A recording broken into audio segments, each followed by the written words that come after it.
Nilamon ng apoy ang isang mall o isang maliit na portable gas station sa Lingayen, Pangasinan. Ayon sa empleyado ng gasolinahan, naglalagay sila ng bagong stock nang tumagas ang gasolina. Nang paandarin ng battery para mag-pump, kumislap daw ito. Damay sa sunog ang katapat na convenience store at 2 sasakyan. Tumagal ang sunog ng 15 minuto bago naapula. Wala pang pahayag ang may-ari ng gas station na sugatan sa insidente. Sinisiyasat kung may kinalaman sa kaso ng mga missing sabungero ang nadiskubring 5 bungo sa San Jose del Monte, Bulacan. Nakatutok si Von Aquino. Nakasilid sa isang kahon na binalutan ng trash bag. Ganyan natagpuan ang 5 bungo ng tao sa San Jose del Monte, Bulacan alas 10 ng umaga noong July 13. Ayon sa San Jose del Monte City Police, dito sa gilid ng Liana Road, Barangay Tungkong Mangga, natagpuan ng isang caretaker ng lote yung selyadong kahon na naglalaman ng 5 bungo ng tao. Habang bibili sana siya ng pagkain, nakita niya may box, ma'am. Kasi caretaker po itong nakita. Nung chinek niya po yung box, doon niya po na-discover na yung laman po is puro bungo. Ayon sa mga pulis, wala nang ngipin ang mga bungo na naka-packaging tape at tanggal na ang mga panga. Ang isa sa 4 na bungo may nakasulat 6 na numero.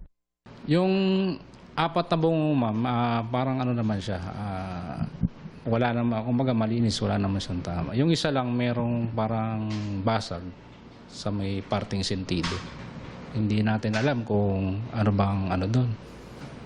O tama ba ng baril o hindi po natin masabi.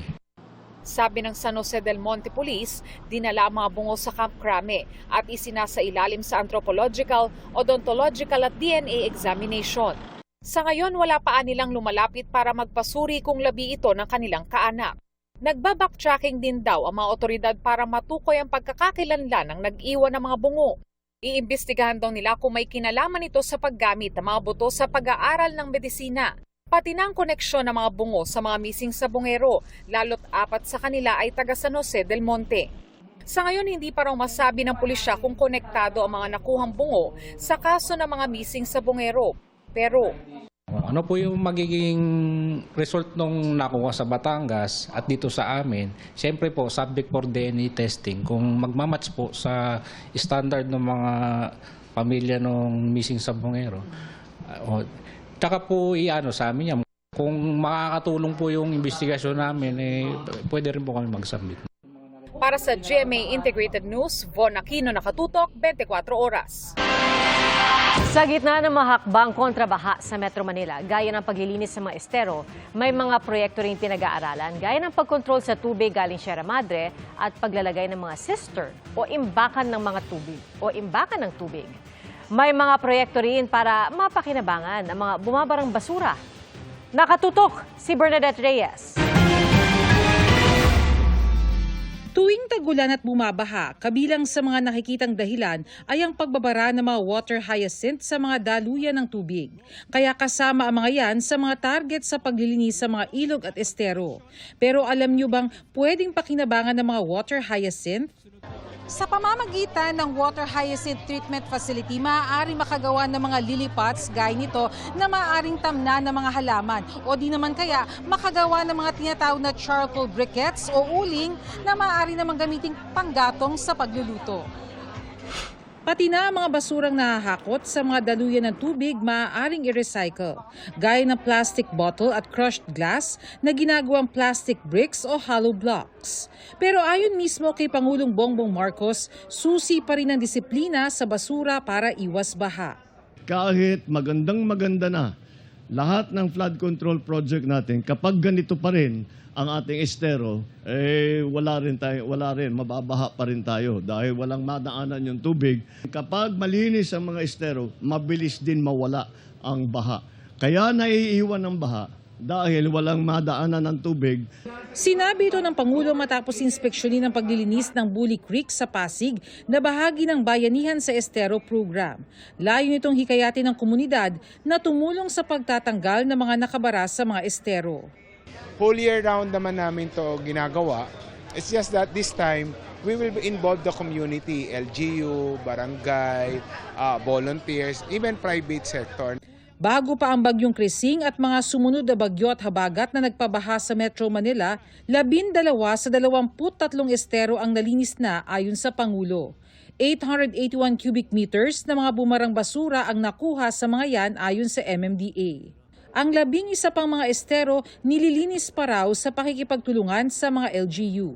May mga desiltation din daw o pag-alis sa mga lupang inanod sa estero. Yung watershed kung saan nanggagaling yung tubig, pagka maraming puno, hindi nadadala yung lupa. Hindi magsisilt ng ganito. Kapag maraming puno. Kaya kasama sa watershed development na magtatanim tayo ng puno para hindi madala ng tubig yung lupa. Ayon sa DPWH, pinag-aaralan pa kung paano makokontrol ang tubig mula sa Sierra Madre watershed na umaagos papuntang Pasig Marikina River. Gagawa po kami ng mga siguro 3 maliliit na dams doon sa itaas to restore mag-impound ng siguro mga 100 million cubic meters para doon muna i-impound yung tubig baha. Huwag natin palalabasin kaagad dito sa may Pasig Marikina River. Plano rin maglagay ng cistern o imbakan ng tubig tulad sa BGC sa Taguig na maaaring sumalo ng tubig para maiwasan ang pagbaha. Kung ano yung available spaces in the city, pwede hong gawing cisterns ang tawag ko. Cisterns yun para yung tubig baha, yung runoff po na dumadalo, yung halimbawa umulan na hindi muna mailabas, doon muna sa ilalim. Marami po yung na-identify na mga areas, kagaya po doon sa Campaginaldo, sa ilalim ng golf course, pwede munang imbakan ng tubig baha doon kasi doon talagang perennial na binabaha. Pinag-aaralan ding maglagay ng mga cistern sa bahagi ng UST sa Espanya at Loton sa Maynila. Para sa GMA Integrated News, Bernadette Reyes, nakatutok 24 oras. 2 NBA star bumisita sa bansa, kabilang dyan si Ja Morant na nagpasample pa ng signature basketball at dance moves. Nakatutok si Martin Javier.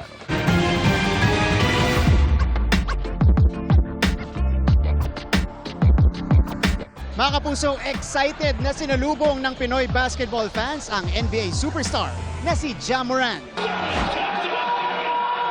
Malakas na hiyawan ang sinalubong ng fans ni Ja Morant ng Memphis Grizzlies sa kanyang unang pagbisita sa Pilipinas.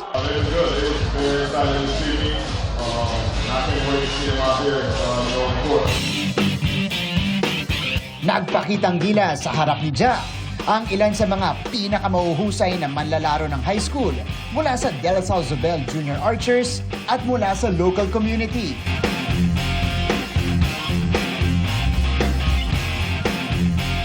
Kasama rin nila ang professional basketball players na sina Jack Animam, Marga Jimenez, Richie Rivero, CJ Cancino, Jeron Teng at Renza Bando.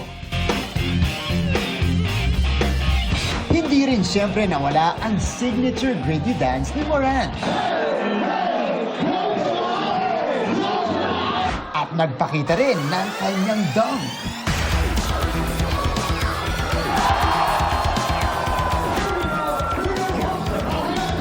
Nagkaroon din ng meet and greet. One day mo na you're gonna be in the spotlight. That goes to show how resilient we are as athletes. He's an inspiration to all the youth. I mean, as you could see in this event, maraming mga bata that really admire him. And, you know, Ja Morant is a man of the people. Bumisita rin sa Mandaluyong si Isaiah Joe ng 2025 NBA champion OKC Thunder. Kasama ang Larry O'Brien Trophy ng NBA. Hindi siya makapaniwalang may 4-point line sa basketball dito sa Pilipinas. You said a 4-point line. Is that real? Yeah. That's real. Yeah. That's where I'm gonna live. That's my spot then. That must be the Isaiah Joe spot, huh? Advice ng NBA champion sa lahat ng nangangarap maabot ang tugatog ng tagumpay. Don't expect it to be easy. You will have ups and downs. You have very high highs and very low lows, but you have to stay level-headed through it all and just stay consistent because at the end of the day, if you have that discipline and have that consistency, it's going to work out. Para sa GMA Integrated News, ako si Martin Javier, nakatutok 24 oras.